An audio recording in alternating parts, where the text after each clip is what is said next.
자, 그 다음에 성령은 또 어떤 분이시냐? 구원의 절정을 이루시는 분이다. 사도행전 2장 38절에 보면은 예수 그리스도의 이름이 나오는데 이것은 곧 성부, 성자, 성령의 이름입니다. 예수의 이름이다라고 하는 것은요.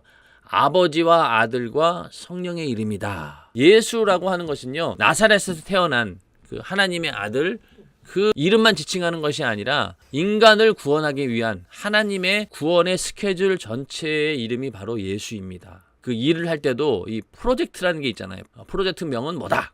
이런 식으로 인간 구원을 위한 하나님과 하나님의 아들 성령의 삼위 역사가 함께 그 일을 이루셨는데 그 인간 구원의 스케줄 전체가 바로 예수라는 겁니다. 그래서 예수의 이름은 바로 하나님의 구원 스케줄 전체를 말하는 것이죠. 그래서 그 스케줄은 어떤 거냐? 하나님 아버지 성부께서 뜻을 정하시고 그 다음에 하나님의 아들은 그 뜻을 그대로 행동으로 옮기십니다. 하나님의 성령은 이 모든 이루어진 일들을 전하시는 거예요. 우리 가운데 임하셔서 복음을 전하게 하시고 교회를 감독하고 운영하시면서 교회를 통해서 예수를 전하는 그 일을 성령이 하시는 겁니다.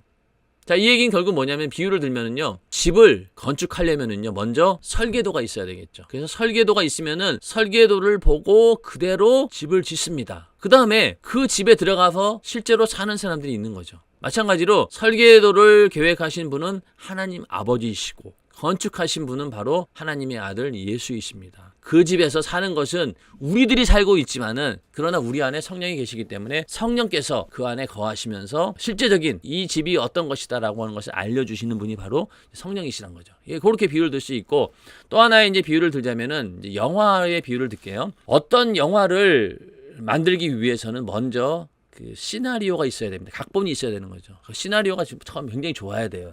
그래서 이제 시나리오가 선택이 되면은 그 시나리오대로 배우들을 캐스팅하고 대본 연습도 하고 그러다가 이제 실제 그 촬영에 들어갑니다. 그러면은 그거를 카메라가 배우들이 연기한 걸 다 찍어가지고 편집을 합니다. 그래서 이제 한 편의 영화를 쫙 만들어가지고 상영을 하게 되죠.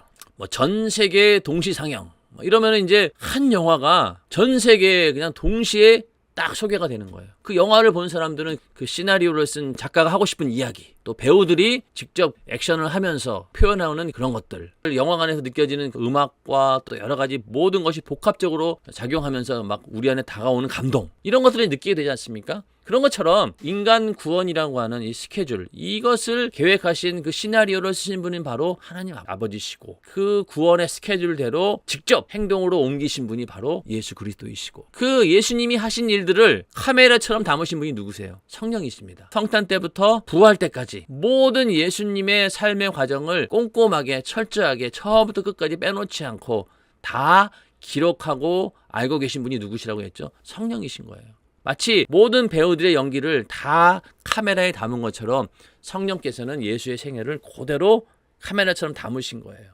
그러고 나서 그 성령의 역사가 우리 안에 딱 임했을 때 어떤 상황이냐. 마치 영화가 모든 사람들에게 상영되면서 똑같이 감동을 주는 것처럼 예수라고 하는 인간 구원의 스케줄, 그것이 성령의 역사로 우리 안에 임하는 순간 예수의 생애가 그대로 눈앞에 펼쳐지는 거예요. 내가 직접 예수님과 대화를 나눠본 적도 없고 그분을 직접 만난 적은 없지만은 그러나 더 생생하게 예수를 말하는 사람들이 누굽니까? 성령 받은 이들이에요. 왜냐하면은 성령이 임하셨다라고 하는 것은 성부, 성자, 성령, 이 예수라고 하는 하나님의 구원 스케줄 전체가 내 안에 쑥 들어오는 거예요. 그러니 성령 받은 다음부터 가장 확실한 증거가 바로 뭐냐?